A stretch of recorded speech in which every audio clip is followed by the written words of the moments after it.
Hello दोस्तों, नमस्कार। Car ऊर्जा समर्थ इसके पार्ट 2 में आप सभी का हार्दिक स्वागत करता हूं। तो चलिए शुरू करते हैं। देखो, ऊर्जा, कार्य करने की क्षमता को ऊर्जा कहते हैं। किसी वस्तु की कार्य करने की जो क्षमता होती है उसी को हम उस वस्तु का ऊर्जा कहते हैं। किसी वस्तु की कुल ऊर्जा कितनी है, इसकी माप उसके कार्य करने की क्षमता के पदों में होती है। अतः यह स्पष्ट है कि ऊर्जा का भी वही मात्रक है जो कार्य का मात्रक है, और कार्य की भांति ऊर्जा भी एक अदिश राशि है। यह निम्न प्रकार की होती है। ऊर्जा कितनी प्रकार की होती है? निम्नलिखित प्रकार की होती है। जैसे देखो, पहला है गतिज ऊर्जा। गतिज ऊर्जा क्या होती है? किसी वस्तु में उसकी गति के कारण, जैसे मान लो ये कोई वस्तु है, इसके गति के कारण जो ऊर्जा इसके गति के कारण जो ऊर्जा उत्पन्न हो रही है वही इसकी गतिज ऊर्जा है। देखो, यदि यम द्रव्यमान की वस्तु बी वेग से हो, यदि कोई यम द्रव्यमान का वस्तु है और ये बी वेग से जा रहा है, तो इसमें गतिज ऊर्जा होगी 12 mv²। इसमें गतिज ऊर्जा होगी 12 mv²। स्थितिज ऊर्जा, वस्तु में उसकी स्थिति के कारण उत्पन्न ऊर्जा को उस वस्तु की स्थितिज ऊर्जा कहते हैं। यदि यम द्रव्यमान का कोई वस्तु, मान लो कोई वस्तु है, ये इसका जो द्रव्यमान है वो यम है, और पृथ्वी तल से, ये कोई पृथ्वी तल है, इससे h ऊंचाई पर है, तो उसकी स्थितिज ऊर्जा जो होगी वो होगी mgh, जहाँ यम द्रव्यमान है, h ऊंचाई है और g है गुरुत्वीय त्वरण।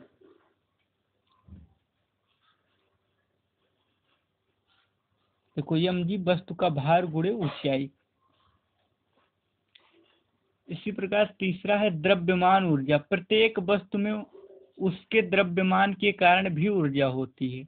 यदि किसी वस्तु में यम द्रव्यमान की क्षति हो जाए तो इससे उत्पन्न ऊर्जा E बराबर mc² होती है। अगर कोई वस्तु है, अगर मान लीजिए कोई भी वस्तु है, हमने इसकी क्षति कर दी, इसको जला दिया या इसको नष्ट कर दिया, तो हमें E बराबर mc² ऊर्जा जो उत्पन्न हो जाएगी।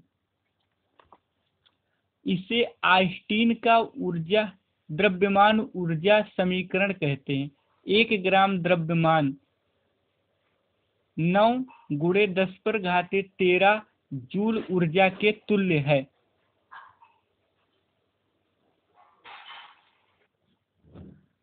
ऊर्जा संरक्षण का नियम। ऊर्जा ना तो नष्ट की जा सकती है और ना तो उत्पन्न की जा सकती है और ना ही नष्ट की जा सकती है। ऊर्जा का केवल एक स्थान से दूसरे स्थान हस्तांतरण या रूपांतरण ही होता है। अतः ऊर्जा का जो परिमाण है हमेशा स्थिर रहता है। यही ऊर्जा संरक्षण का नियम कहलाता है। जब कोई पिंड पृथ्वी की ओर गिरता है तो उसकी गतिज ऊर्जा बढ़ती है और स्थितिज ऊर्जा घटती जाती है। जैसे मान लो, अगर कोई भी पिंड है, जब वो नीचे गिरेगा तो उसकी स्थिति में परिवर्तन आएगा, अर्थात उसकी जो गतिज ऊर्जा है वो बढ़ती जाएगी, और गतिज ऊर्जा अगर बढ़ती गई तो स्थितिज ऊर्जा जो है वो घटती जाएगी।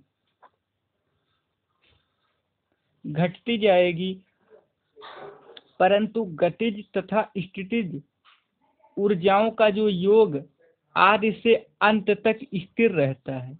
मतलब शुरुआत से और अंत तक इनका जो योग है वो स्थिर होता है, और पृथ्वी से टकराने पर उसकी कुल ऊर्जा, जैसे उष्मा, ध्वनि तथा प्रकाश, अदिश ऊर्जाओं में बदल जाते हैं। इन विभिन्न ऊर्जाओं के योग पिंड की यांत्रिक ऊर्जा के बराबर होता है। अब जैसे राशियां, यसाई इकाइयां और गणितीय समीकरण। कार्य W बराबर न्यूटन मीटर या जूल। W बराबर F cos थीटा। शक्ति P जूल प्रति सेकंड या वाट। जूल सेकंड या वाट। ऊर्जा जूल। अब ऊर्जा जूल इसमें होती है ऊर्जा स्थितिज ऊर्जा और गतिज ऊर्जा। तो जो स्थितिज ऊर्जा होगी वो होगी mgh और गतिज ऊर्जा होगी k बराबर हाफ mv²।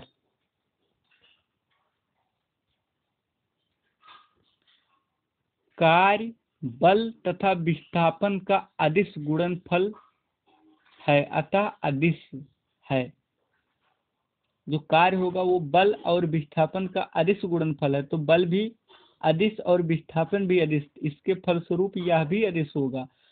कार्य धनात्मक ऋणात्मक हो सकते हैं, इसका CGS मात्रक अर्ग होता है। यहाँ 1 जूल बराबर 10⁻7 अर्ग।